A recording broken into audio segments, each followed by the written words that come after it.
Good morning, everyone, and today is the first series of But First, Coffee.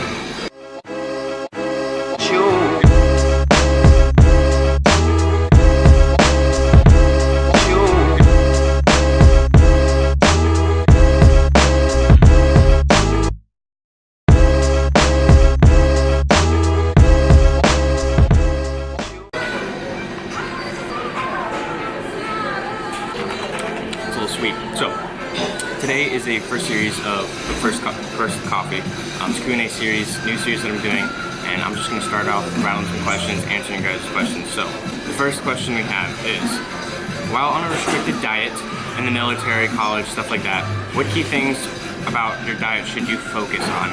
I believe that when you're at a time where you're calorie restricted or you don't have any options, I think the best thing to do to focus on your diet would be eating clean and healthy and watching your portions.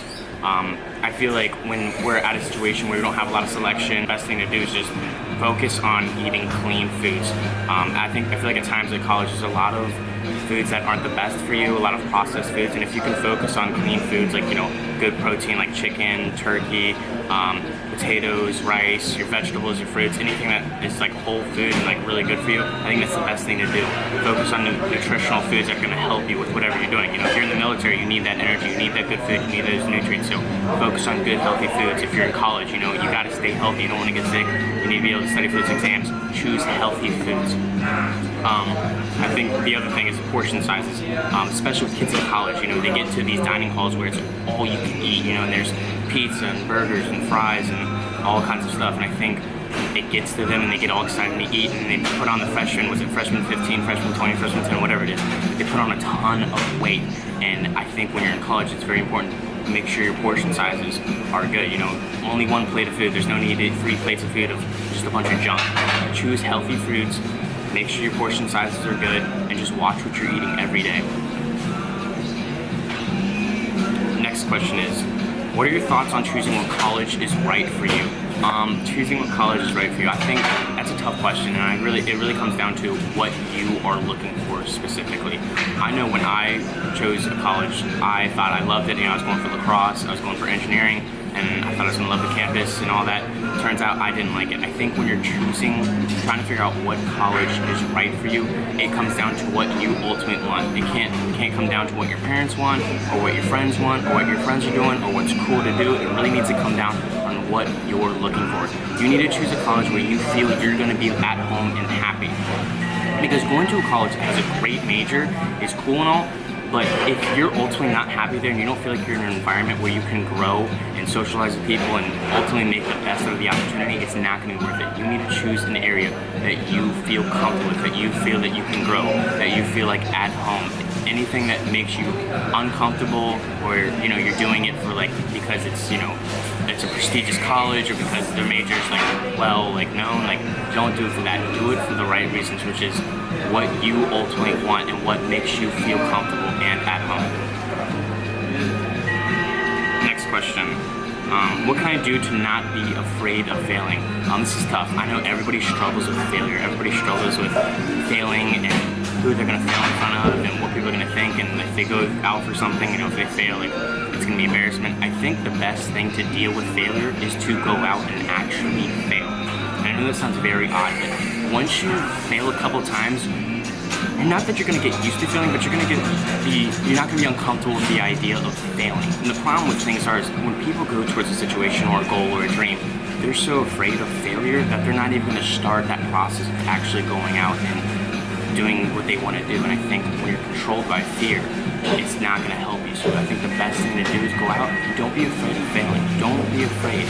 Put yourself in a situation where you could fail. If you fail, that's fine. Take a step back and figure out why it didn't work and go back at it again. Do not be afraid of failure. Don't be afraid of failure. Next question. My New Year's is off to a slow start. What are some things I can do to get back on track? So it's January 26th now, and 26 days into the New Year's, and a lot of people are starting to fall off their New Year's resolutions. I think the best thing to get up, let me start with this. The reason I don't like New Year's resolutions is because people come up with the idea of a New Year's resolution before New Year's, but they procrastinate to take action on that new resolution until January 1st. Listen, if you had this idea of losing 10 pounds or reading a book every day or, spending more time with your family or taking work more seriously or anything like that, if you had that idea back in November, December, you should have started it then. Why did you wait to start until New Year's? Like, that's just procrastinating something you should probably be doing. So that's my first start. And that's really why people kind of stray away from New Year's resolutions, because they've already procrastinated on it. They already don't have an intrinsic motivation. And in order to get back on that track of like New Year's resolution, your motivation and your reason why you're doing it has to come intrinsically. It can't be an extra thing. It can't be, oh, so people like me more, so I can, be cool or anything. It has to become internally because I want to do this for myself, because I love myself. I know that I mentally need to do these things in order to, and so I can get to like a certain goal. Like all these things, it has to be intrinsic. I think the best way to get back on that track is to get serious with what you're doing. Every night before you go to bed, write some notes or put notes in your phone about exactly what your goals are. If you're not goal oriented, and if you don't have specific goals and like small goals and big goals, you're not gonna get to where you want to. People have for instance, the biggest goal is lose weight New Year's. What does that mean? Lose weight, you're losing 5 pounds, 10 pounds, you're losing 15 pounds, you're losing a pound every week, you're losing 1 pound every month, and I think people don't get specific what they want. Okay, you want to lose 10 pounds and by March. Awesome, it's a great goal. It's 5 pounds in January and 5 pounds in February. But how are you going to do that? Well, not sure. Well, you need to go to the gym every day, so that's your start. You need to be dieting consistently, eating healthy, and all these things. You need to chunk down, all right, I need to eat healthy. How do I eat healthy? Well, I got to go to the grocery store and buy these foods. Okay, how much of these foods am I buying? Or I need to go and walk on the treadmill every day. Or how long you're walking at what speed? You get to get very specific, goal-oriented if you want to accomplish your goals, and that's a problem.